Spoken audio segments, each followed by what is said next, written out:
Coming up today on This Is True Really News. Grocery signs. Yep, we had to go there. We had to do this. You know it's serious. The signs that there are groceries? The signs upon the groceries. Oh, no. It's come to that? If you don't have a strong stomach, don't worry. Everything's going to be okay. The vegetables will help, and there are signs. Please like, subscribe, and follow This Is True Really News. We need all the help we can get. And if you have a story that you think we'd be interested in, especially if it's local to you, we love local stories. We used to have a guy in Australia who'd send us stuff. And right now we've got a guy in Liverpool, got a gal in Colorado, and my useless brother in Colorado who never sends us anything. Well, Vlad sends us stuff now and again. Oh, he does. He sends stuff. Yeah. I use his stuff constantly. Mostly he chastises me for asking questions about crumpets, but I don't know why. He's just a grumpy crumpet. Wait. Ooh, that sounds even worse. He's a crumpeter. He's a crumpeter. You know, like Louis Armstrong. Let's let Sheila get us out of it. Please. This is True, Really News with Scott Combs and Tony Vercanis. All the news you're about to hear is true, Really? as far as you know. Okay, I must have been living in a cave. It was a story out of Utah. Shut up. A family of 5 from Utah faced an unspeakable tragedy last year when their husband and father-to-be, and father of 3, Eric Richens, died suddenly. This is not funny at all. It's not, but it's weird. Oh, really? The cause of death was a mystery at the time, yet it devastated the life of Corey Richens and her 3 children. You think? To cope with the pain, they turned to literature. With the help of her children, Richens wrote a children's book entitled Are You With Me? To help other kids deal with loss. This is a great idea. It was a heartwarming story. Yep. Or it was. Until Corey got charged with murdering her husband.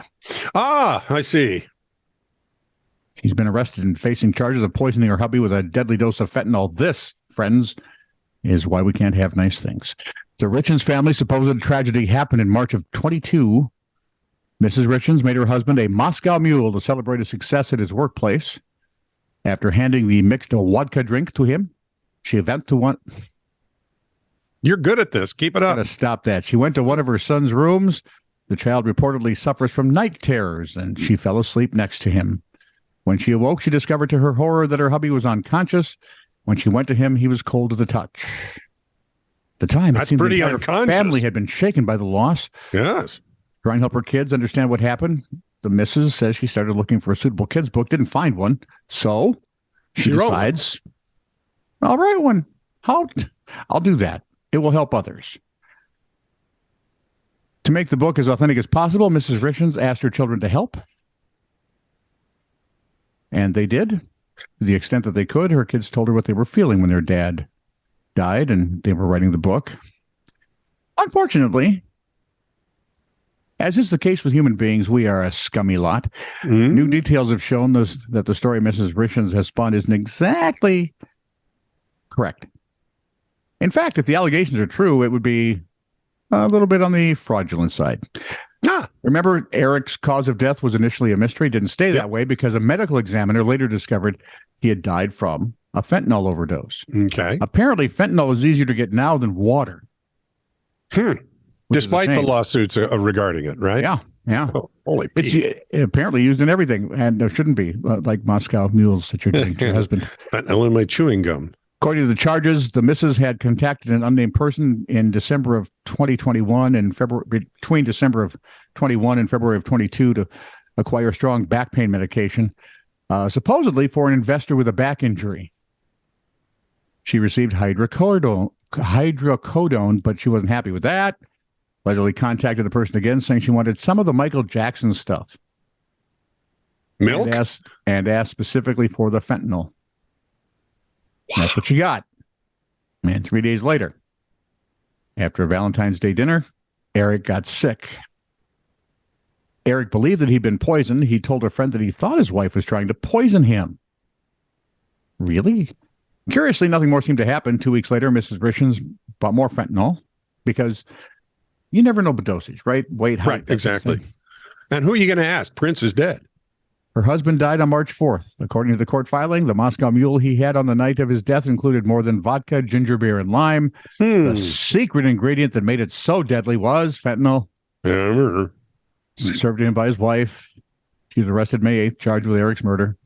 He's also facing charges of possessing GHB, and that's the illegal narcolepsy drug that's often used. It's the date rape drug in slang. Yep. Detention hearing for her is coming up later this month. And to think her book, published just 2 months ago, is dedicated to my amazing husband and wonderful father. First tip the police got was the first page. So, you've married some bastard. Yeah, no, that'd be too easy. I suppose. Although it would be funnier for Saturday. That's really cold. That is really cold. And I'm trying to think why they would do a tox screen on him. But with a death like that that's unexplained, they generally always do an autopsy. I was going to say, yeah, you got to check it. Let's move over for a palate cleanser, shall we? Let's go over to the grocery store. Oh, we're going to do signs. Everywhere's a sign. That's right. And something. On a shelf of garlic in several forms. Do this, don't. The vampires never go there, by the way. Vampire repellent, $4.98. That's why they never go there. And this is my great, what's that? What's the beer with the orange in it? Blue Moon. This is one of the labels that was not put on correctly because it covered up the last letter. So it's a Blue Moon? No, it's brewed with orange pea. That's better.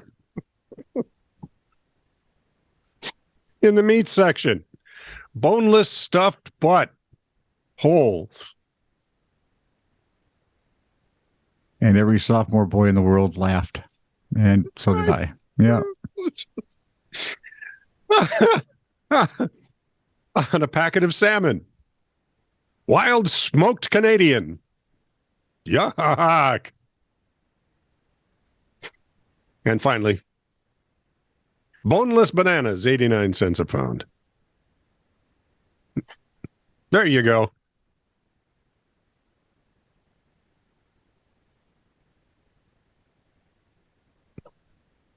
Early on the morning of February 5th, a 20-year-old named Lance Kurtz broke into a gas station in Palm Coast, Florida. So, yes, he would be a Florida man. Well, more boy. But yeah. What is he, 20? Yep. Yeah, okay. Stole multiple items and just walked out the front door. Walked right out. According to Fox 35 TV, officers who responded to the alarm found that he had apparently left behind a bit of a clue. Hold it. Can I guess? Go ahead. Wallet? No. License? No. Credit card? Bingo. His debit card. That you can't trace those. It's impossible. Yeah. No one will know it's you. Yep. So they found Kurtz rather easily, who told him he had intended to come back to the store and pay for the items. That must be why he left his debit card. Dear friends, needed this. Use this card to subtract whatever the price. Here's the code. I don't know. Sheriff Rick Staley wasn't having it. He said, leaving a debit card behind does not absolve you from theft or committing a burglary, he said. If I were him, I'd said, leaving behind a debit card does not absolve you from theft. It just makes you stupid. Yeah, pretty much. You might want to find another line of work. Can you make license plates? Well, he may. We can teach you. We have a class for that. Okay, I want you to do a little. This is going to take a little imagination. I don't have any. I've left mine at the zoo. Imagine the phone ringing. Phone's ringing? Hello, service desk. Is it a rotary dial or a push button phone? Yes. The server is down. You need to fix this now. See, now that would mean two different things if you're talking about computers or if you're talking about a restaurant. Right? Which server are you referring to? The server. Okay. What is it you're trying to do?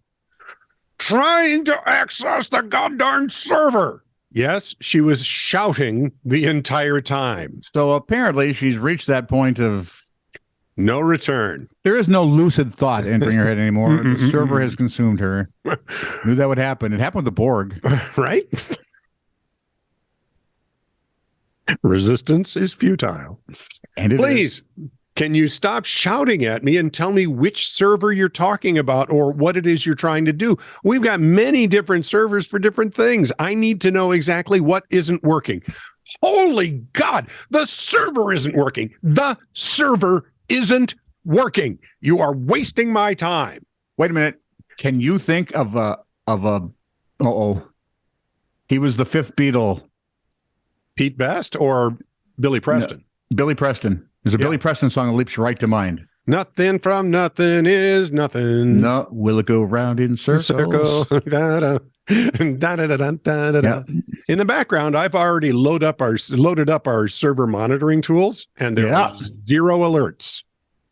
That many. I've checked our monitoring. I'm not seeing any servers as being down. Which department are you calling from? Irrelevant. Fix the server now. Can I get your staff ID, please? Irrelevant. Click. Oh. 10 minutes later, I want you to go back to imagining the phone ringing. Go ahead. Is it the dial phone again? Yes. I love rotary dials. Hello, service desk. The server is still down. What are you doing about this? Nothing.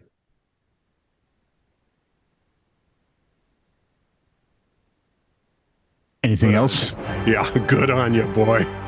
This is true, really news. Send email to TITR@netradio.network.